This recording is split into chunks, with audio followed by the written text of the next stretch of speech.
udah standby ini untuk mengadakan ibadah online kita pada minggu ini. Nah, adik-adik, sebelum kita mulai ibadah kita, lebih baik adik-adik membawa namanya Alkitab kita dan kolektenya dan aktivitas kita pada minggu ini. Oke adik-adik? Nah, sebelum kita mulai ibadah kita, mari kita berdoa bersama-sama. Mari kita bersatu di dalam doa. Selamat pagi Bapak, selamat pagi Yesus. Terima kasih Tuhan, Kau berkati pada pagi hari ini Bapak.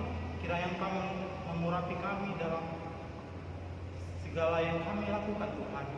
Kiranya Engkau memberkati kami dari awal ke tengah hingga akhirnya nanti ibadah kami Bapak. Kiranya Engkau hadir di tengah-tengah kami. Jagai kami Tuhan supaya kami bisa mendengar firman-Mu dengan baik lagi Tuhan.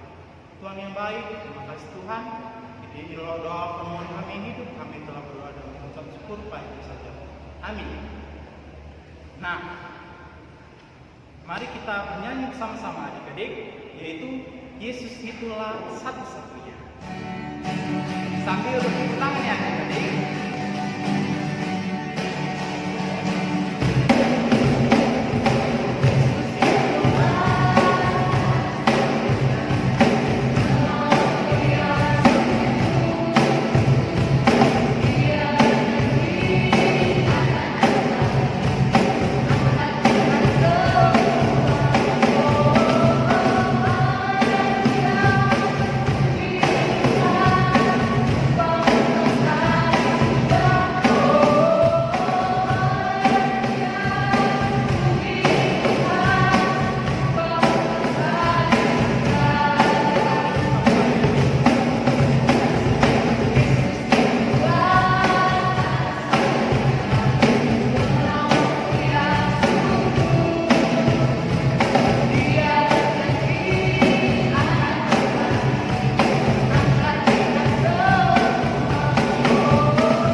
Biarlah Tuhan Yesus yang berbicara dan Tuhan Yesus yang menyampaikan setiap firman yang Tuhan ingin sampaikan kepada adik-adik kami. Berbicara Tuhan melalui hamba-Mu ini, biarlah Tuhan yang berkendali dan Tuhan yang berkenan untuk itu semua. Terima kasih Tuhan Yesus yang baik. Amin. Amin. Shalom adik-adik. Kembali lagi ya. Bagaimana kabarnya hari ini? Kakak harap semua yang di rumah dalam keadaan sehat dan luar biasa. Amin. Nah, Kak Kiki yang hari ini akan membawakan firman kita pada minggu ini. Nah, kita kembali langsung saja ke firman kita. Kita ambil dari Keluaran 18 ayat 19 sampai dengan 27. Adik-adik di rumah buka Alkitab juga ya. Kita sama-sama baca di adik-adik di rumah, kakak di sini bacanya, oke? Nah, kakak ulangi sekali lagi ya. Keluaran 18 ayat 19 sampai dengan 27. Sudah dapat adik-adik di rumah semua? Amin. Nah, kakak baca di sini, adik-adik baca di rumah ya. Baik, Keluaran 18 ayat 19 sampai dengan 27. Beginilah firman Tuhan. Jadi sekarang dengarkanlah perkataanku. Aku akan memberi nasihat kepadamu dan Allah akan menyertai engkau. Adapun engkau wakililah bangsa itu di hadapan Allah dan kau hadapkanlah perkara-perkara mereka kepada Allah. Kemudian haruslah engkau mengajarkan kepada mereka ketetapan-ketetapan dan keputusan-keputusan dan memberitahu kepada mereka jalan yang harus dijalani dan pekerjaan yang harus dilakukan. Di samping itu, kau carilah dari seluruh bangsa itu orang-orang yang cakap dan takut akan Allah, orang-orang yang dapat dipercaya dan yang benci kepada pengajaran suap. Tempatkanlah mereka di antara bangsa itu menjadi pemimpin 1.000 orang, pemimpin 100 orang, pemimpin 50 orang, dan pemimpin 10 orang. Dan sewaktu-waktu mereka harus mengadili di antara bangsa, maka segala perkara yang besar haruslah dihadapkan mereka kepadamu, tetapi perkara-perkara yang kecil diadili mereka sendiri. Dengan demikian, mereka meringankan pekerjaanmu dan mereka bersama-sama dengan engkau turut menanggungnya. Jika engkau berbuat demikian dan Allah memerintahkan hal itu kepadamu, maka engkau akan sanggup menahannya. Dan seluruh bangsa ini akan pulang dengan puas, senang ke tempatnya. Musa mendengarkan perkataan mertuanya itu dan dilakukannya segala yang dikatakannya. Dari seluruh orang Israel, Musa memilih orang-orang cakap dan mengangkat mereka menjadi kepala atas bangsa itu. Menjadi pemimpin 1.000 orang, pemimpin 100 orang, pemimpin 50 orang, dan pemimpin 10 orang. Mereka ini mengadili di antara bangsa itu sewaktu-waktu perkara-perkara yang suka dihadapi mereka kepada Musa, tetapi perkara-perkara yang kecil mereka sendiri. Kemudian Musa membiarkan mertuanya itu pergi dan ia pulang ke negerinya. Nah, firman Tuhan kita hari ini memiliki tema lebih efektif atau lebih baik. Nah, siapakah yang menjadi peran tokoh Alkitab kita dalam tema kita hari ini? Nah, tema yang tokoh Alkitab yang kita ambil di dalam tema kita hari ini adalah Musa. Siapa sih yang nggak tahu Musa, adik-adik? Adik-adik pasti sudah selalu mendengar di rumah siapa itu Musa. Nah, kakak jelaskan sekali lagi ya.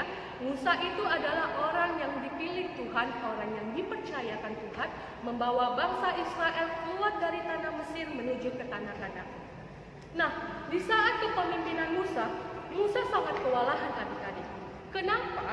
Karena Musa pada saat itu membawa bangsa Israel yang jumlahnya kurang lebih 600.000 orang. Nah, adik-adik di rumah bayangkan sendiri aja bagaimana banyaknya jumlah orang 600.000. Nah, di saat kepemimpinan Musa itu Musa benar-benar kewalahan. Selain dia harus menyampaikan pesan Tuhan, selain membawa bangsa Israel keluar dari tanah Mesir menuju ke tanah Kanaan, Musa juga memiliki peran untuk mengatasi setiap perkara-perkara yang ada di tengah-tengah bangsa Israel itu adik-adik. Makanya Musa saat itu sangat kewalahan karena dia memiliki banyak tugas yang seorang diri saja. Lalu datanglah mertua Musa memberikan nasihat kepada Musa. Mertua Musa ini adalah bernama Yitro. Nah, si Yitro ini saat melihat Musa yang begitu kewalahan menghadapi bangsa Israel yang begitu banyaknya, lalu berkatalah Yitro kepada Musa dan memberi nasihat. Katanya, "Hai Musa, mengapa engkau begitu kelelahannya kulihat. Engkau begitu sukar, engkau begitu bersusah hati, bersusah payah dalam menghadapi bangsa Israel. Lalu kata Musa, lalu aku harus bagaimana Bapak mertua? Kata si Musa lah kepada si Yitro. Lalu berkatalah lagi Yitro kepada Musa, bagaimana kalau kau kuberikan nasihat? Apa itu? Kata Musa. Lalu berkatalah Yitro kepada Musa, katanya, bagaimana jika kau pilih beberapa orang dari bangsa Israel ini untuk memimpin seluruh bangsa Israel ini? Maksudnya bagaimana memimpin bangsa Israel? Kan aku pemimpinnya, kata si Musa gitu. Lalu kata si Yitro, dengan kau pilih beberapa orang yang kau percaya, dengan kriteria orang yang takut akan Tuhan, orang yang tidak suka dengan pengajaran suap, dan orang yang menerima pengajaran-pengajaran Tuhan, itu yang kau pilih untuk memimpin beberapa orang. Beberapa orang yang seperti apa? Kata Musa. Lalu berkatalah Yitro kembali, kau pilih satu orang yang dapat kau percaya untuk memimpin 1000 orang. Lalu setelah itu kau pilih lagi satu orang yang dapat kau percaya dan Tuhan percaya untuk memimpin 100 orang. Setelah kau temukan, kau cari lagi seseorang yang dapat memimpin 50 orang. Lalu selanjutnya kau cari lagi pemimpin yang dapat kau percaya untuk memimpin 10 orang. Mendengar perkataan Yitro, Musa langsung terbuka pikirannya. Wah, benar juga kata Yitro ini. Benar juga kata bapak mertuaku ini, kata Musa. Kenapa tidak dari dulu saja kulakukan daripada aku memimpin sendiri bangsa Israel dengan kesusahan? Lebih baik dan lebih efektif akan kuberikan tugas ini masing-masing kepada orang yang aku percaya, sehingga tugasku juga dapat kujalankan dengan baik. Nah, apa sih tugas Musa rupanya? Kenapa harus dibagi-bagi beberapa pemimpin tadi?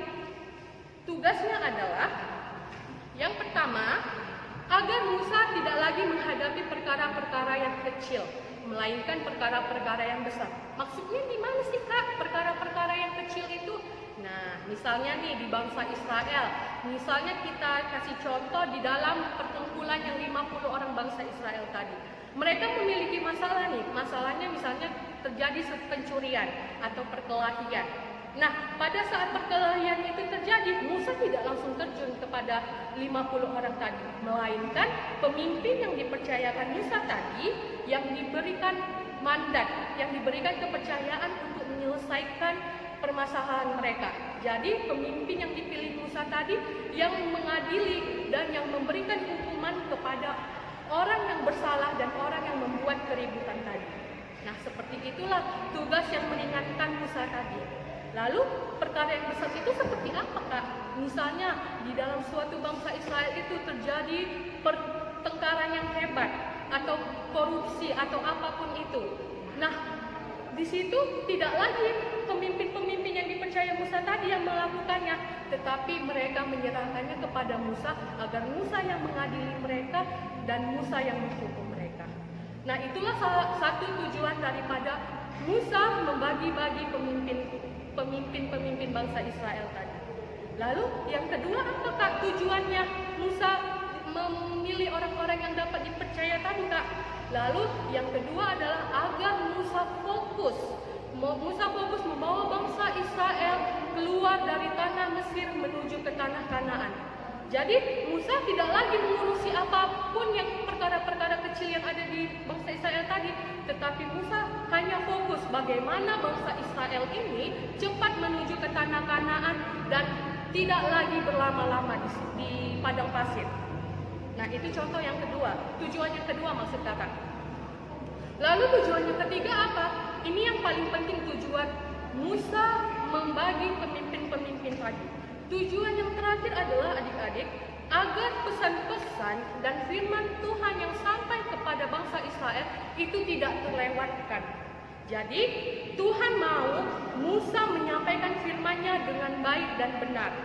Sama seperti kakak saat ini menyampaikan firman kepada adik-adik, begitulah tugas Musa harus menyampaikan firman itu sampai kepada semua bangsa Israel, mulai dari kelompok yang terbanyak sampai kepada kelompok yang terkecil, agar tidak ada daripada bangsa Israel ini yang tidak mematuhi apa yang menjadi pesan-pesannya Tuhan. Nah, inilah tiga tujuan kenapa Musa harus memilih beberapa orang yang dia percaya untuk memimpin bangsa Israel ini, agar tugas yang dia emban dari Tuhan dan tujuan utama daripada bangsa Israel itu dia pimpin tersalurkan dan tersampaikan. Nah, aplikasinya ke kita apa adik-adik? Nah, kita juga punya ayat nih dari kelas remaja nih ya, tapi adik-adik kelas tahunan, kelas kecil juga boleh buka. Nah, kita buka Alkitab kita kembali dari Pengkhotbah 4 ayat 12. Ayo adik-adik buka Alkitabnya di rumah ya. Kita buka Pengkhotbah 4 ayat 12. Adik-adik baca di rumah ya, kakak juga baca di sini, sama-sama kita bacanya, oke? Nah, Pengkhotbah 14 ayat 12. Maksud kakak Pengkhotbah 4 ayat 12. Beginilah firman Tuhan.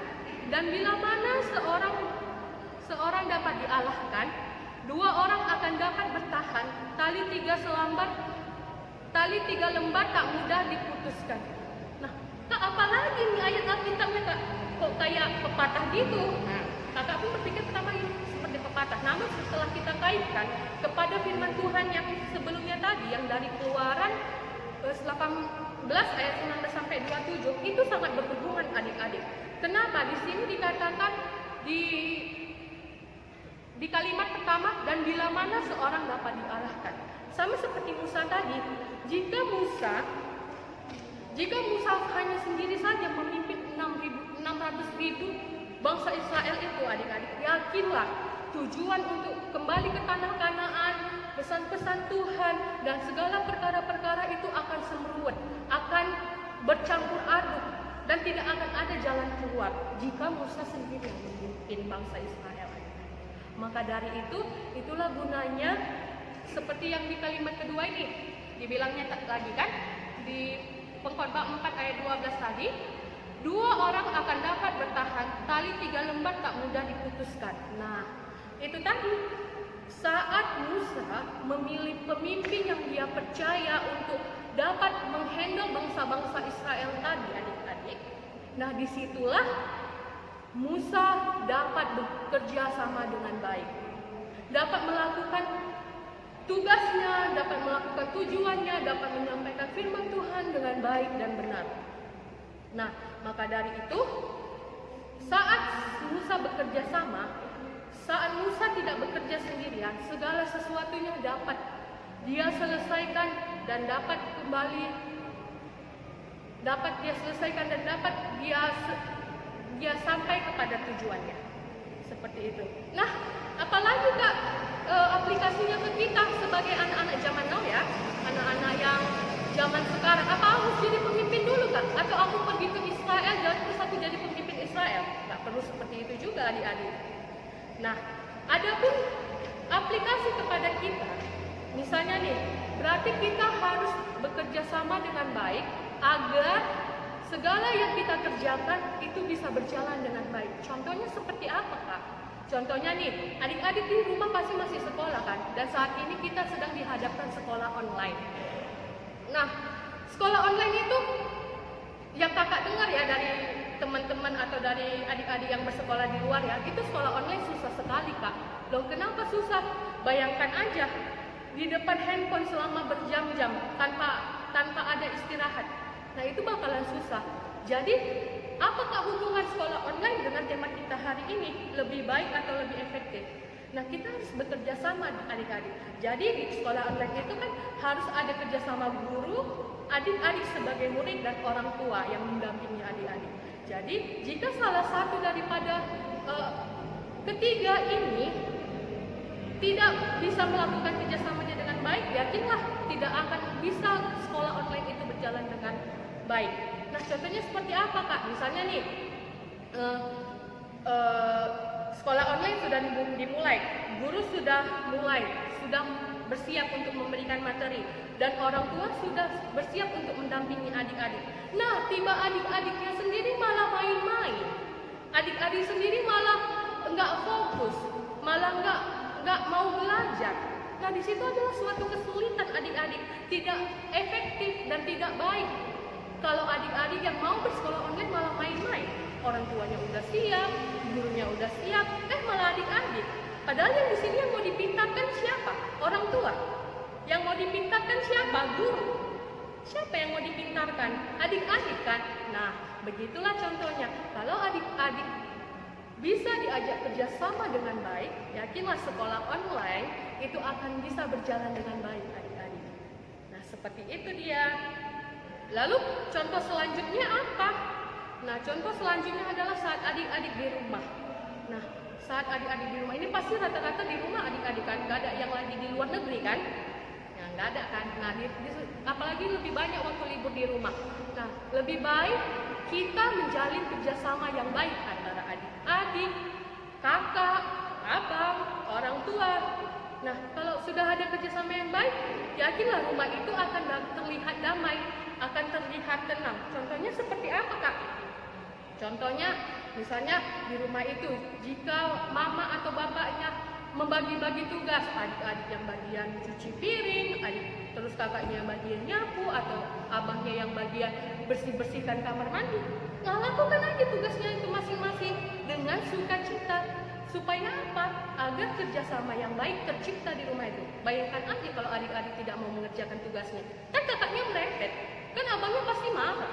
Nah, seperti itu. Kalau kakaknya yang ngerjain pekerjaan rumahnya, kan pasti mamanya yang mepet-mepet. Nah, seperti itulah kerjasama yang baik. Nah, kerjasama yang baik itu akan menciptakan suatu yang lebih baik dan lebih efektif. Lalu, untuk contoh yang terakhir adalah untuk sekitar lingkungan kita. Nah, sekitar lingkungan itu kayak mana lagi contoh kerjasama yang baik, Kak? Nah, di sekitar rumah kita, pasti kita sering menemukan kata-kata dilarang membuang sampah sembarangan. Nah, saat adik-adik main di luar atau sedang jajan keluar dan adik makan jajanan adik, buang sampahnya di pasar atau buang sampahnya di tong sampah. Nah, itu kembali ke adik-adik. Adik-adik yang tahu bagaimana cara membuang sampah adik-adik. Tapi yang di sini mau kakak sampaikan bahwa kalaupun kita sedang di luar rumah, jagalah lingkungan rumah kita dengan membuang sampah pada tempatnya. Jangan lagi buang sampah tidak pada tempatnya. Kalau tidak pada tempatnya, ya tukang sampah yang capek yang mengutip-utip sampah adik. Kan itu tidak akan menjadi lebih baik untuk di sekitar lingkungan rumah adik. Nah, seperti itulah dia untuk contoh-contoh kerjasama itu. Jadi, apa yang dikerjakan Musa tadi itu sama seperti kita saat ini. Kita harus bekerja sama dan tidak bisa bekerja dengan sendirian, karena kita adalah anak-anak Tuhan yang diciptakan bersosialisasi, membutuhkan satu dengan yang lainnya, jadi kita tidak dapat sendiri. Amin. Mari kita bersatu di dalam doa. Terima kasih Tuhan Yesus yang baik, untuk kasih setia Tuhan yang menyertai kami. Kami telah selesai dalam penyampaian firman Tuhan. Berkati Tuhan penyampaian firman ini biar sampai kepada adik-adik kami. Ajari mereka agar mereka bisa bekerja sama satu dengan yang lainnya, bahwa mereka adalah makhluk yang saling membutuhkan. Dimanapun mereka berada, mereka akan tetap membutuhkan satu dengan yang lain. Terima kasih Tuhan Yesus yang baik. Ini doa anakmu, kami panjatkan di dalam nama Yesus Putra dan Selamat kami hidup. Amin. Nah, tadi sudah mendengarkan firman Tuhan. Mari kita memasuki namanya persembahan kita. Mari kita angkat lagu pujian kita, yaitu Hidupku Sekarang.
bersatu di dalam doa.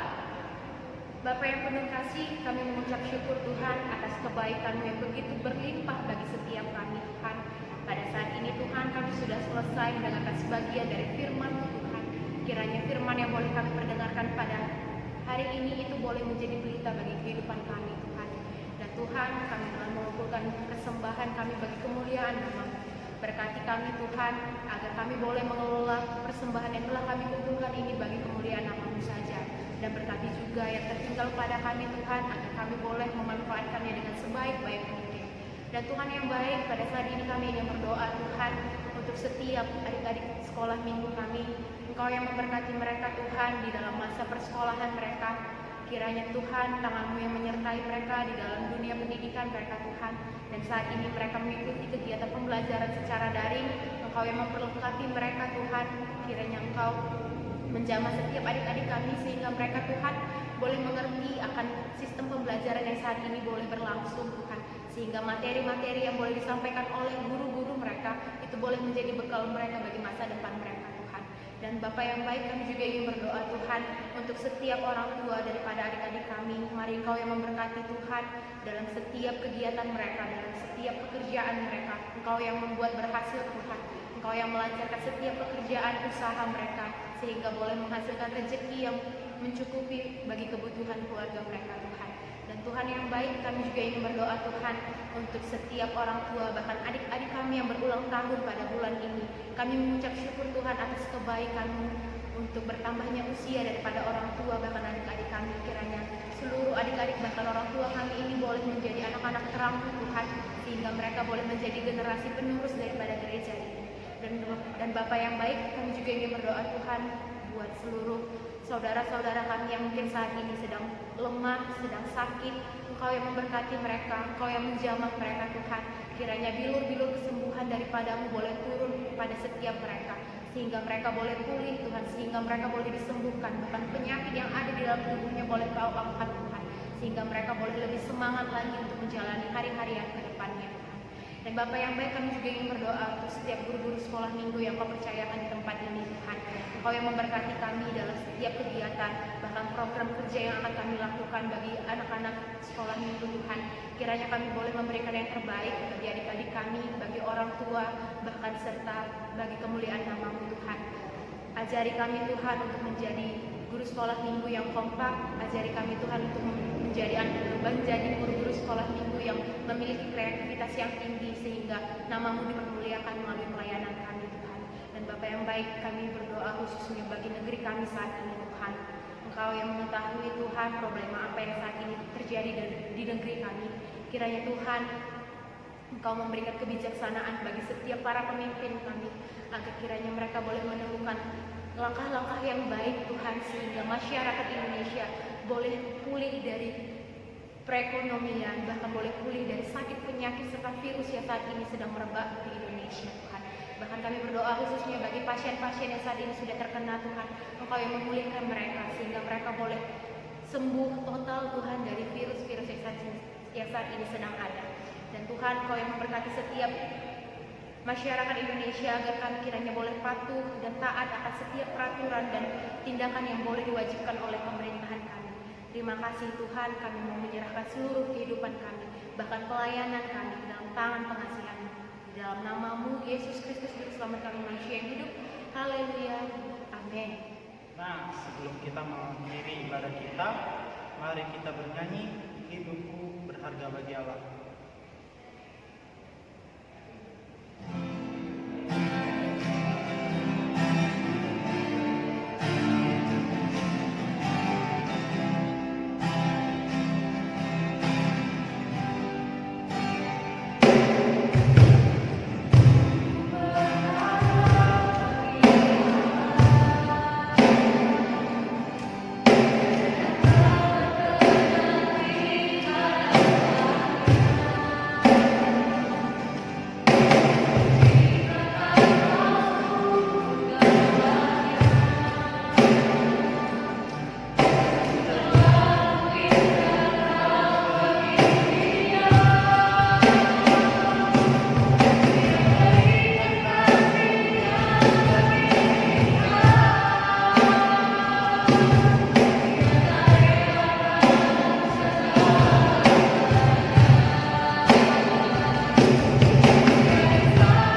berdoa seperti yang diajarkan Tuhan Yesus kepada kita. Mari kita doakan doa Bapa kami secara bersama-sama.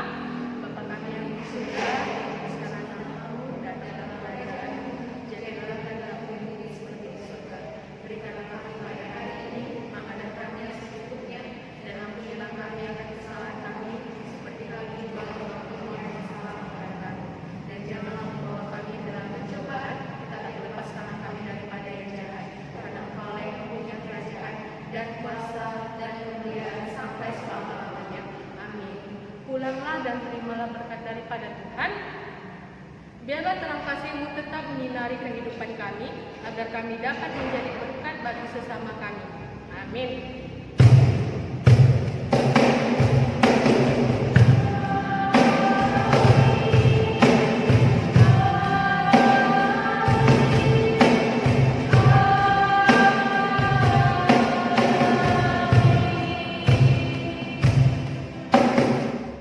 Nah, sekarang kita akan memasuki namanya aktivitas yang dibawakan oleh Kak Fitri. Shalom adik-adik, selamat hari Minggu.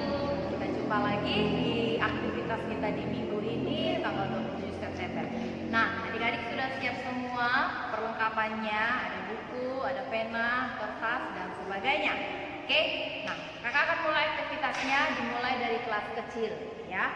Kalau di kelas kecil itu ayat hafalan. Kali ini aktivitasnya nggak ribet, nggak sesulit mungkin ya.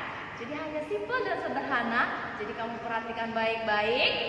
Lalu nanti setelah dari sini, nanti ada juga kakak kasih itu informasinya. Sudah?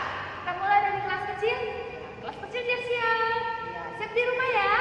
Oke. Nah, ayat hafalannya ya dimulai dari kelas kecil itu ayat hafalan. Amsal 20 ayat 12. Ya, Amsal 20 ayat 12. Nanti buka Alkitabnya, minta bantuan sama mama atau abang atau kakak atau adik. Abang, kakak. Oke. Nah, ini ayat hafalannya nanti kamu menghafal, udah gitu kamu harus peragakan. Ya, peragakan sesuai dengan yang kakak buat. Oke, dimulai dari Amsal 20 ayatnya yang ke-12. Sekali lagi ya, Amsal 20 ayat 12. Telinga yang mendengar dan mata untuk melihat, kedua-duanya dibuat oleh Tuhan. Oke, sekali lagi ya. Amsal 20 ayat 12. Telinga yang mendengar dan mata yang melihat, kedua-duanya dibuat oleh Tuhan. Nah, itu nanti kamu peragakan. Adik kecil baru kirimkan di bentuk video ya. Nah, yang kedua untuk di kelas tangguh. Kalau di kelas tangguh itu membuat slogan. Nanti di akhir dari ini ada nanti kakak kasih fotonya kok. Nah, ini slogannya seperti ini. Yang bertemakan hari ini. Oke, ini slogannya. Ini contoh. Nanti bisa kamu lihat di akhir ini. Oke. Nah, sesuai dengan tema hari ini, kalau kakak ngambilnya ini di ayatnya yang di kitab 2 Tawarik. Nanti kamu bisa lihat di Alkitab juga boleh. Mau cari inspirasi dari yang kamu tadi baca di dalam yang kamu dengar di firman Tuhan. Oke, nah ini slogannya untuk di kelas tangguh ya. Contohnya, sekreatif mungkin. Boleh di kertas karton atau spekta boleh, dimanapun juga boleh. Sekreatif mungkin. Sudah? Oke. Selanjutnya di kelas remaja. Kalau di kelas remaja ini gak ribet lah. Simple kok, sederhana. Oke? Dibuat dengan kata sandi Alkitab. Kalau Alkitab kan ada bahasa Ibrani, ada bahasa Indonesia, ada bahasa Inggris, ada bahasa Karo dan sebagainya. Tapi kalau ini kata sandi Alkitab, ya. Nah, ini dia untuk di kelas remaja.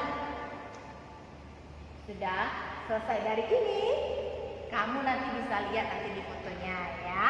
Nah, ini ya, caranya seperti ini. Kamu harus buat soalnya ya. Kamu harus buat soalnya remaja. Kamu buat dulu ini soalnya kata sandinya. Ini adalah kata sandi Alkitab tapi dengan bentuk roti. Kita akan buat itu yang namanya sandi Alkitab. Nah, nanti anak remaja buat dulu soalnya. Buat dulu gambarnya. Ini roti bulat, ini hurufnya, dan ini kata sandinya. Sudah, yang di tengahnya itu adalah pisau. Tapi itu huruf Y dan Z. Terus, untuk melihat bagaimana hurufnya, ini A, B, C, D, F, G, H, I, J, K, L, M, sampai dengan Z. Lalu, dan ini, lingkaran ini, nah sesuai dengan hurufnya, kalau dia yang berwarna coklat, itu kismis. Kalau yang berwarna merah, itu mesis. Yang berwarna hijau, itu keju. Nah, kenapa seperti itu? Karena sesuai dengan huruf di dalam lingkaran. Makanya remaja harus dulu buat soalnya, ya. Digambar dulu. Nah, contohnya seperti ini. Sudah. Setelah kamu gambar, baru kamu jawab soalnya seperti ini. Nanti ada kakak buat di setelah ini. Nah, ini yang pertama ini menyusun sandi di bawah ini menjadi satu kalimat. Sudah, ini disusun menjadi satu kalimat. Itu soal pertama. Lalu soal kedua, menyusun kata di bawah ini ke dalam sandi Alkitab. Ya, menyusun kata di bawah ini ke dalam sandi Alkitab. Susunan katanya jangan takut mencoba. Tetap dibuat soalnya. Sudah. Kakak tunggu untuk yang mengerjakan remaja itu berbentuk foto. Dan kerjakan dengan rapi semenarik mungkin. Tidak perlu cepat-cepat, ya. Ditunggu sampai dengan jam 3 sore. Sudah adik-adik? Nah, kerjakan dengan baik, ya, dengan rileks.